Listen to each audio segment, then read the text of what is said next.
Greetings in Jesus' name this morning. I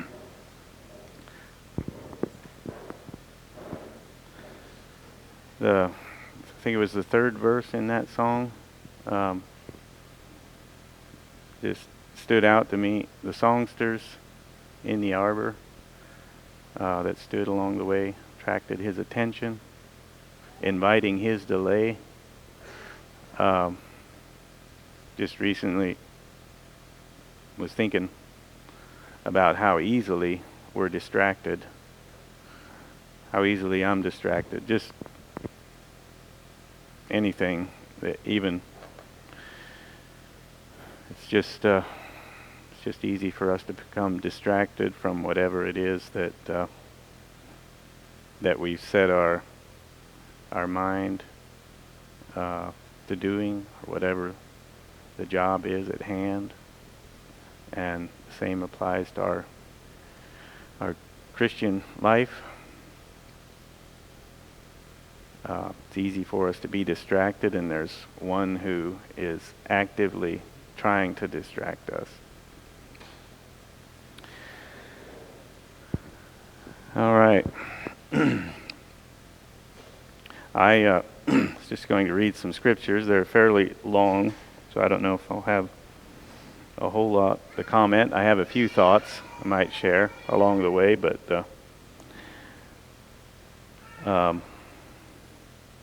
read the story of Balaam.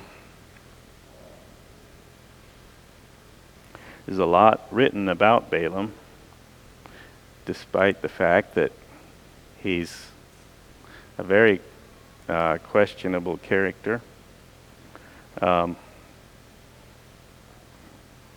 In 2 Peter, I'll just read first in 2 Peter 2, I think it is. Yeah. Verse 15, it says, "They have forsaken the right way and gone astray, following the way of Balaam, the son of Beor, who loved the wages of unrighteousness. But he was rebuked for his iniquity. A dumb donkey, speaking with a man's voice, restrained the madness of the prophet." I'll just read that as a little bit of just a backdrop to read the story from, because if we just read the story in the Old Testament, it would sometimes be I think it would be a little harder for us to really. I think you have to read between the lines almost to get that conclusion here of the story here in Numbers. It doesn't as plainly say that he was a greedy man who was running after the wages of unrighteousness, but it is there, I think.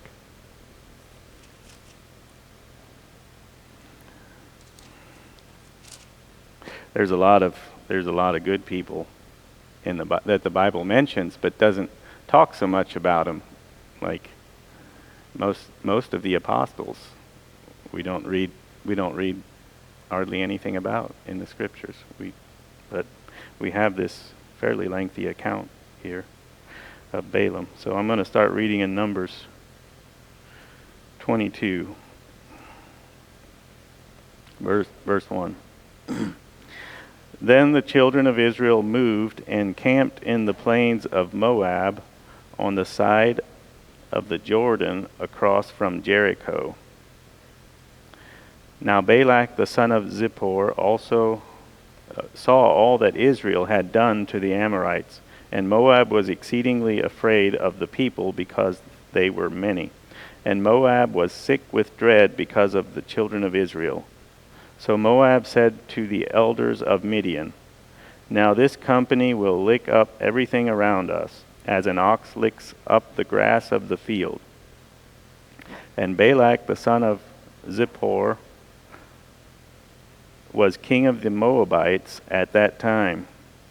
Then he sent messengers to Balaam the son of Beor at Pethor, which is near the river in the land of the sons of his people, to call him, saying, Look, a people has come from Egypt. See, they cover the face of the earth and are settling next to me. Therefore please come at once. Curse this people for me, for they are too mighty for me. Perhaps I shall be able to defeat them and drive them out of the land. For I know that he whom you bless is blessed, and he whom you curse is cursed. So the elders of Moab and the elders of Midian departed with the diviner's fee in their hand, and they came to Balaam and spoke to him the words of Balak. Here I think we can see they came with a diviner's fee. He was a diviner. I mean, he was a prophet too. God spoke to him. What he spoke came to pass. He did speak. He was not a false prophet, even if he was a wicked one. He could only say what God told him to say, but he did it for money, and he spoke. He hired himself out, and the king was well aware of that. And they came with a diviner's fee in their hand, and came and talked to him. And he said to them, Lodge here tonight, and I will bring back word to you, as the Lord speaks to me. So the princes of Moab stayed with Balaam. Then God came to Balaam and said, Who are these men with you? So Balaam said to God, Balak, the son of Zippor, king of Moab, has sent to me, saying, Look, a people has come out of Egypt, and they cover the face of the earth. Come now, curse them for me. Perhaps I shall be able to overpower them and drive them out. And God said to Balaam, You shall not go with them. You shall not curse the people, for they are blessed. So Balaam rose in the morning and said to the princes of Balak, Go back to your land, for the Lord has refused to give me permission to go with you. And the princes of Moab rose and went to Balak and said, Balaam refuses to come with us. Then Balak again sent princes, more numerous and more honorable than they. And they came to Balaam and said to him, Thus says Balak the son of Zippor, Please let nothing hinder you from coming to me, for I will certainly honor you greatly, and I will do whatever you say to me. Therefore, please come, curse this people for me. Then Balaam answered and said to the servants of Balak, Though Balak were to give me his house full of silver and gold, I could not go beyond the word of the Lord, my God, to do less or more. Now therefore, please, you also stay here tonight, that I may know what more the Lord will say to me. Balak had thought that he could pay. He knew that whoever Balaam blessed was blessed, and whoever he cursed was cursed. But that was as long as Balaam just blessed when the Lord told him to bless, and cursed when the Lord told him to curse. And Balak thought he could get Balaam to come, and if he could just get him to curse them, that would happen. But that's not the way it worked, and Balaam knew it, and he knew that he couldn't do more than what God told him. If God said, these people are blessed, you can't curse them, he couldn't do that.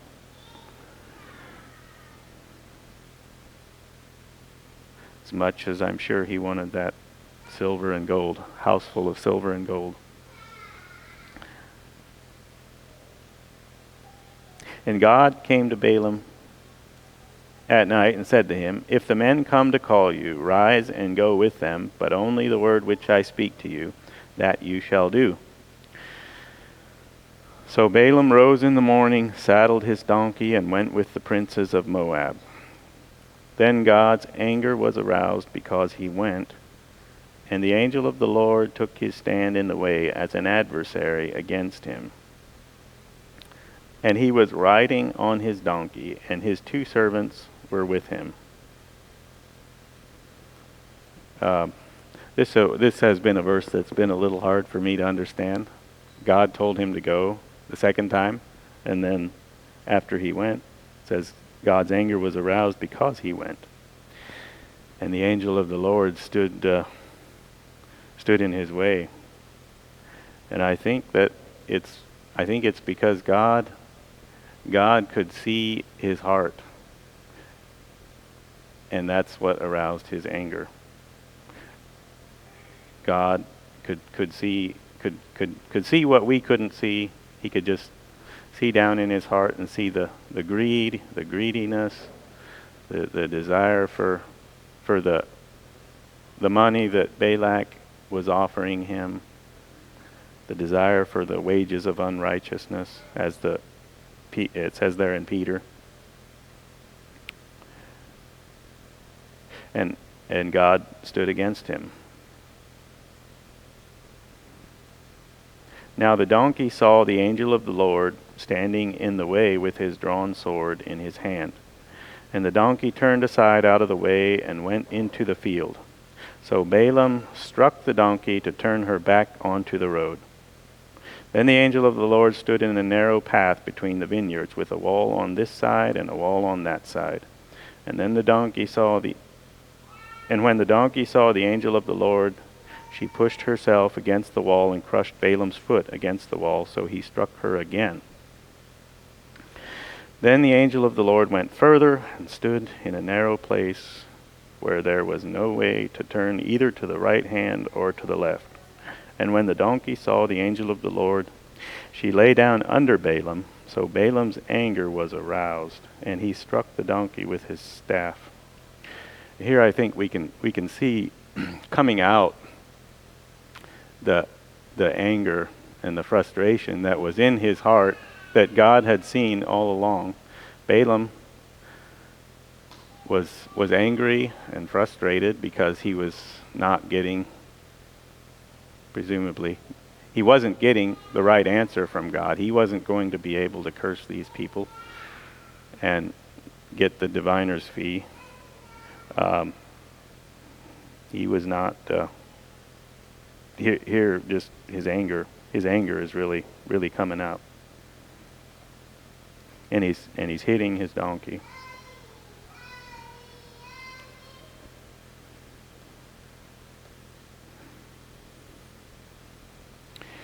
Then the Lord opened the mouth of the donkey, and she said to Balaam, "What have I done to you that you have struck me these 3 times?"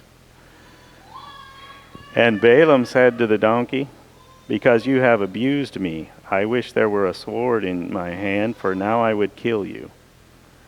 Like, how angry. And anger makes the person lose his rationality. Like, if he hadn't have been very angry, I think his first question would have been, what's going on here? This donkey is talking to me. But he was so angry that he just answered the donkey.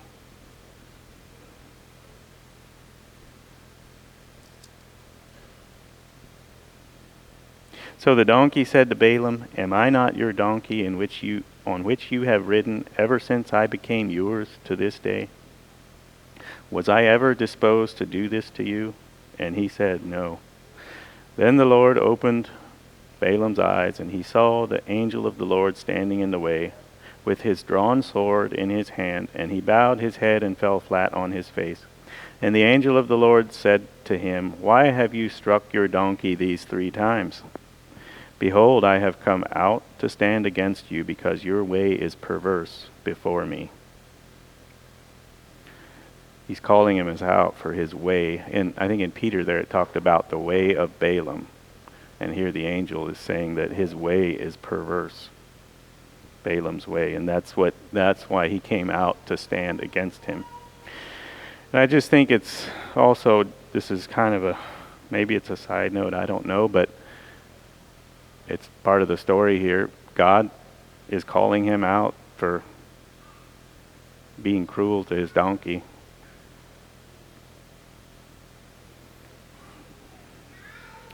I think God sees how we treat our animals, and how we treat our animals, I think, comes out of our hearts.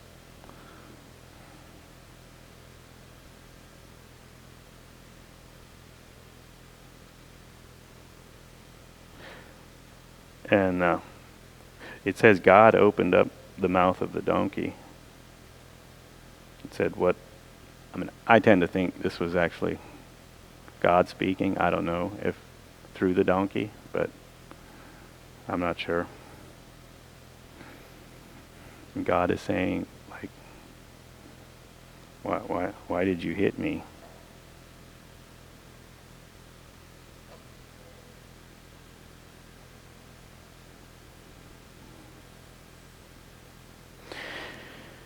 The donkey saw me and turned aside from me these 3 times. If she had not turned aside from me, surely I would have killed you by now and let her live. God's saying the angel of the Lord here was saying he would have killed Balaam and let the donkey live.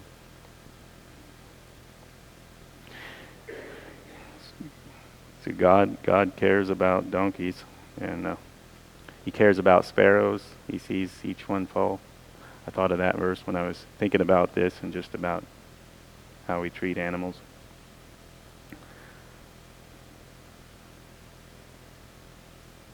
And Balaam said to the angel of the Lord, I have sinned, for I did not know you stood in the way against me. Now therefore, if it displeases you, I will turn back. Then the angel of the Lord said to Balaam, Go with the men, but only the word that I speak to you, that you shall speak. So Balaam went with the princes of Balak. Now when Balak heard that Balaam was coming, he went out to meet him at the city of Moab, which is on the border at the Arnon, the boundary of the territory. Then Balak said to Balaam, Did I not earnestly send to you, calling for you? Why did you not come to me? Am I not able to honor you? And Balaam said to Balak, Look, I have come to you. Now have I any power at all to say anything? The word that God puts in my mouth, that I must speak. So Balaam went with Balak, and they came to Kirjath-Huzoth. Then Balak offered oxen and sheep, and he sent some to Balaam and to the princes who were with him. So it was the next day that Balak took Balaam and brought him up to the high places of Baal, that from there he might observe the extent of the people. Then Balaam said to Balak, Build 7 altars for me here, and prepare for me here 7 bulls and 7 rams. And Balak did just as Balaam had spoken, and Balak and Balaam offered a bull and a ram on each altar. Then Balaam said to Balak, Stand by your burnt offering, and I will go. Perhaps the Lord will come to meet me, and whatever he shows me I will tell you. So he went to a desolate height.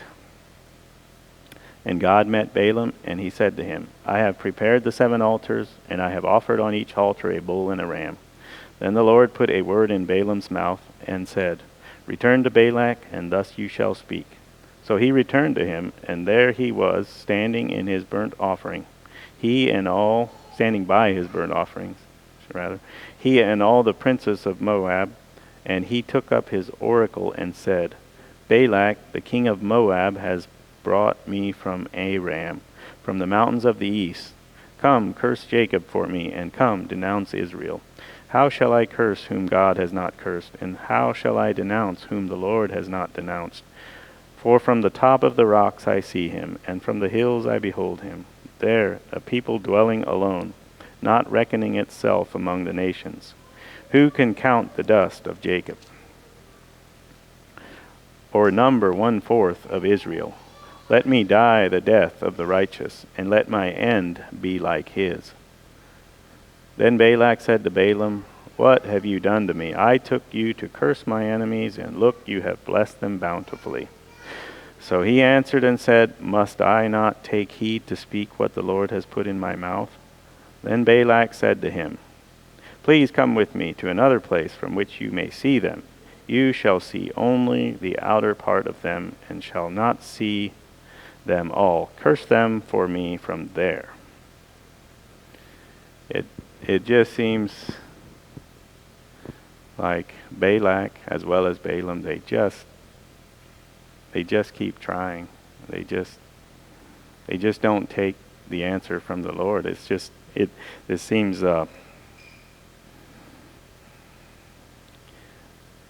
I don't know how they thought, but it seems.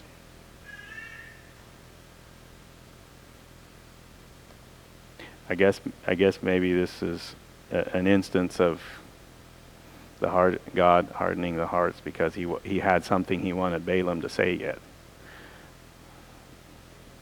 So let's read on.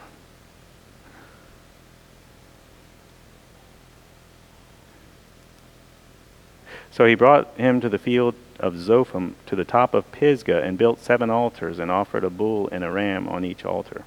And he said to Balak, "Stand here by the burnt offering while I meet the Lord over there." Then the Lord met Balaam and put a word in his mouth and said, "Go back to Balak, and thus you shall speak."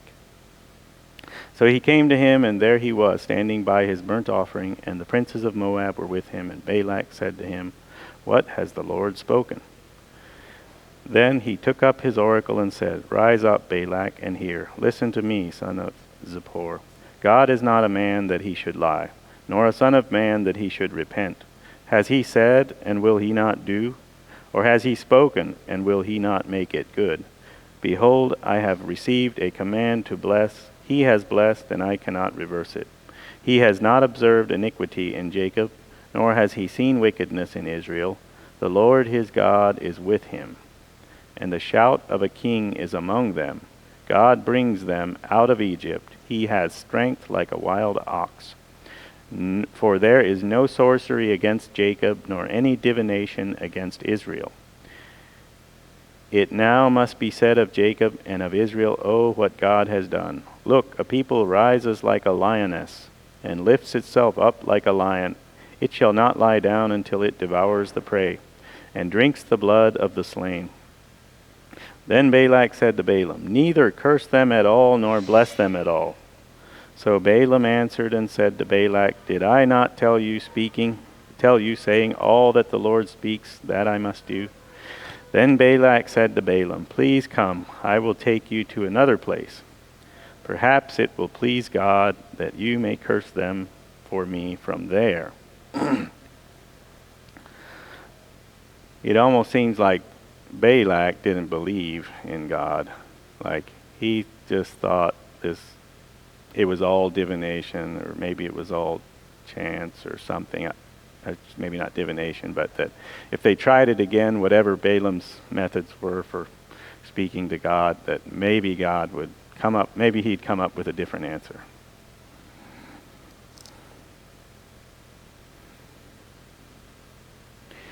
So Balak took Balaam to the top of Peor that overlooks the wasteland. Then Balaam said to Balak, "Build for me here 7 altars, and prepare for me here 7 bulls and 7 rams." And Balak did as Balaam had said, and offered a bull and a ram on every altar. Now when Balaam saw that it pleased the Lord to bless Israel, he did not go as at other times to seek to use sorcery, but he set his face toward the wilderness. And Balaam raised his eyes and saw Israel encamped according to their tribes, and the Spirit of God came upon him. It seems like this time it was a little different for Balaam somehow. The other times he used his methods, sorcery or divination or something, I'm not sure. But this time he didn't. And it says the Spirit of God came upon him. Then he took up his oracle and said, "The utterance of Balaam the son of Beor, the utterance of the man whose eyes are opened, the utterance of him who hears the words of God, who sees the vision of the Almighty, who falls down with eyes wide open. How lovely are your tents, O Jacob, your dwellings, O Israel, like valleys that stretch out, like gardens by the riverside, like aloes planted by the Lord, like cedars beside the waters. He shall pour water from his buckets, and his seed shall be in many waters. His king shall be higher than Agag, and his kingdom shall be exalted. God brings him out of Egypt. He has strength like a wild ox. He shall consume the nations, his enemies. He shall break their bones and pierce them with his arrows. He bows down, he lies down as a lion, and as a lion who shall rouse him? Blessed is he who blesses you, and cursed is he who curses you." Then Balak's anger was aroused against Balaam, and he struck his hands together. And Balak said to Balaam, I called you to curse my enemies, and look, you have bountifully blessed them these 3 times. Now therefore, flee to your place. I said I would greatly honor you, but in fact the Lord has kept you back from honor.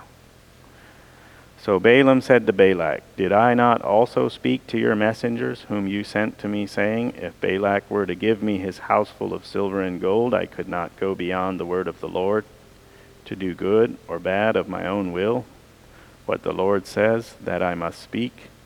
And now indeed I am going to my people.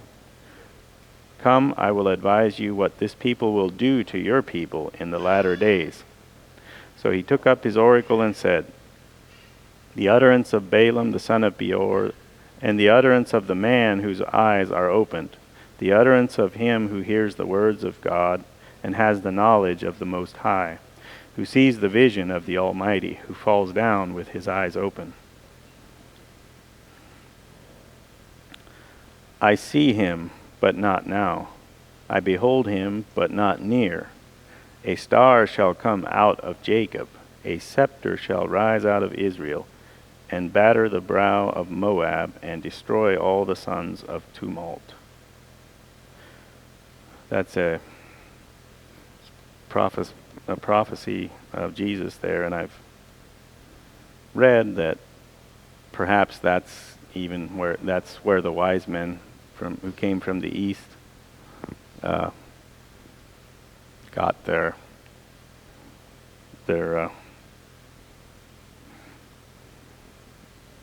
information from. And Edom shall be a possession, Sire also his enemies shall be a possession. While Israel does valiantly, out of Jacob one shall have dominion, and destroy the remains of the city. Then he looked on Amalek, and he took up his oracle and said, Amalek was first among the nations, but shall be last until he perishes. Then he looked on the Kenites, and he took up his oracle and said, Firm is your dwelling place, and your nest is set in the rock. Nevertheless, Cain shall be burned. How long until Asher carries you away captive? Then he took up his oracle and said, Alas, who shall live when God does this? But ships shall come from the coasts of Cyprus, and they shall afflict Asher and afflict Eber. And so shall Amalek until he perishes. So Balaam rose and departed and returned to his place. Balak also went his way. And that's the story of Balaam. Anyone? I know I interjected a lot of my own thoughts or ideas, or at least some of them. If anyone has any objections to them, feel free to share them, or if you have any thoughts or comments, it'd be edifying. Welcome that. Thank you, Brother Norman. You ended too quick. Balaam is not fascinating. We can go on for hours about that character. He's an example for us not to follow his covetousness, I guess. Covetousness, agreed. Avarice. And, like you said in the beginning, thank you, Norman. Again, it was just reading the Old Testament. Hey, let me die the death with the righteous, and I'll only speak what the Lord says. And just from the Old Testament itself, he's a paragon, a model of virtue. Oh, let's be like Balaam. But the New Testament opens up our eyes to see what he's like. Contrary, Lot in the Old Testament, I want this land, and Abraham and this, like that. He seemed like a foul ball. He sounded like a wicked person, Lot. But yet in the New Testament, righteous Lot. And so we need sometimes, all the time, the New Testament to explain the Old Testament. And his tragic death, you didn't get to that part. He died with the Midianites as he tried to seduce the women. That's one way he couldn't like that. But the main point that I would make, and maybe everyone knows this, that Balak, being the king of Moab, is blessed. The Moabites have a special relationship with God. The sons of Lot, Moab and Ammon, they're not to be destroyed, they're not to be wiped out. And yet Balak thought, well, these people are like the sands of the sea, they're going to wipe us out and destroy them. Actually, they were the friends of the Israelites, of Moses. And Moses would have even probably encouraged him, turn to God, turn to God. He wants you to be saved. Just like the Rechabites are good, or perhaps the Edomites. He heard footsteps. He thought, oh, this guy's after me. He's going to destroy. Rather, he didn't understand that Moses was his friend, and he thought he was his enemy. The Lord be magnified. Yeah, thank you, Norman. I appreciated that. I just had the thought, the way you, I guess the scriptures described it, but you elaborated how that he wasn't just making stuff up. Stuff didn't happen just because he decided, but rather he was just in tune with he heard from God what was true. And then I think even when he described it there at the end, he said, "Not according to my will." And I just thought that would be the way I have understood or interpreted when Jesus tells Peter, "Thou art Peter, and upon this rock I will build my church, and the gates of hell shall not prevail against it. And I will give unto thee the keys of the kingdom of heaven, and whatsoever thou shalt bind on earth shall be bound in heaven, and whatsoever thou shalt loose on earth shall be loosed in heaven." And I guess I've just seen people like say, you need to claim that, like that's God's promise to you, and you can just like make these declarations and say it's going to be so, and just have faith that God's going to honor whatever you bind or loose. But I tend to think that, certain keys open certain doors, and I think Jesus had given them the keys of truth, and they were able to open with those keys certain doors and close certain doors. You can't just open any door you want because you have a key, but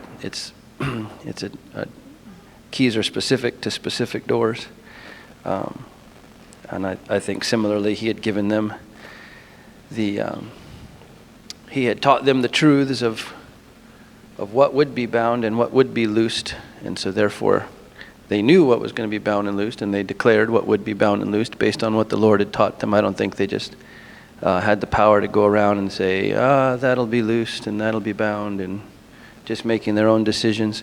I'll add to that, I also think that it's possible and probable that there are times when certain people have had a relationship with God and somehow had the faith and confidence that they could make a decision on their own, that was just their will, and that God would bless that.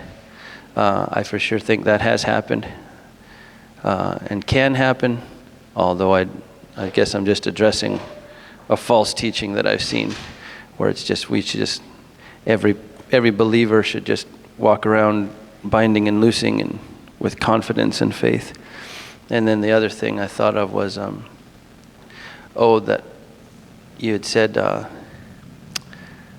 sorry, I wish I had been paying closer attention, but you made reference to how God cares about how people treat their animals. And I thought that it was possible, maybe even probable, that he had been really nice to that donkey in the past, that he didn't just go around, he wasn't just constantly being mean to the donkey, and that would have been why the donkey was protecting him from the angel. I just thought that was, give him a little credit there, maybe. Yeah, I appreciate that, Brother Norman. Thank you so much. I appreciate this proverb right here. It speaks much the way you're speaking about animals. We know what the scriptures say in the New Testament, like Acts 10, verse 34 and 35. God accepts those from any nation. Peter says, understand that God doesn't show any favoritism, but accepts anyone that works righteousness and fears God. And so, and not to mention 1 Peter 2 that says God listens to the righteous man, but to the one walking in righteousness, he does not listen. So having said that, set that up for this, which is much what Brother Norman was saying about animals.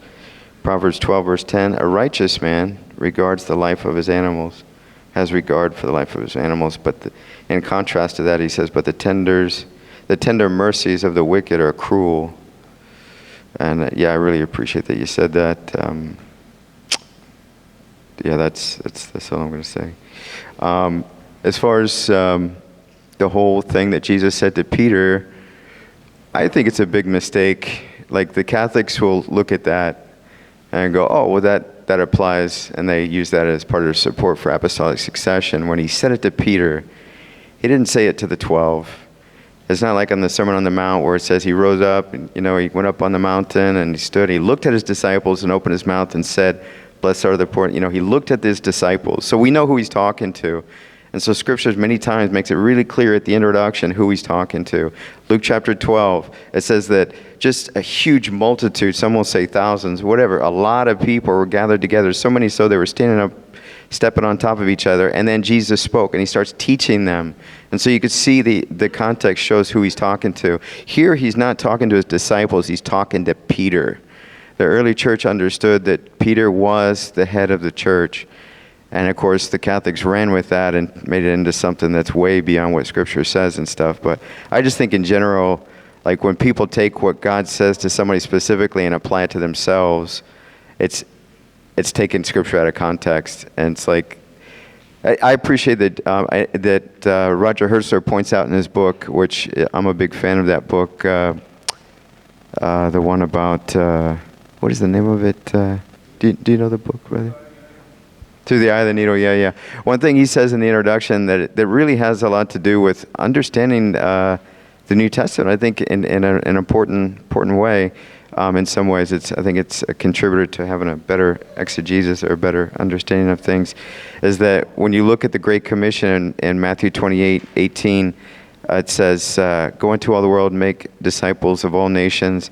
And he tells them in verse 19 how to baptize. And he says, and it teach them, all those disciples that you make, baptizing throughout all the nations, to keep everything that I've commanded you, plural, to you disciples. And so everything in the New Testament that he commanded them, not to the man, hey, go wash this mud that's on your eyes, go wash it. No, and Hertzler points that out, and I totally agree with him, because the context, who's he talking to? The plurality of the disciples he was talking to. Not just to Peter, not just to, somebody, but to the plural. And so just when Jesus, surgically is talking to Peter only, we should not apply that to, that's a Matthew 20 where, he said that to Peter, so we apply it to all disciples. And I think that sort of approach to Scripture is dangerous to come into wrong conclusions. Not just in that passage. I don't know how dangerous it is for that passage itself, but just in general, like we got to pay attention. Who's the context say? The speaker is talking to whom, especially when it's the Lord. And so that's what I'll say there. And just a quick comment on what Scripture doesn't tell us about this story, but where we can kind of read between the lines and maybe get a lesson out of.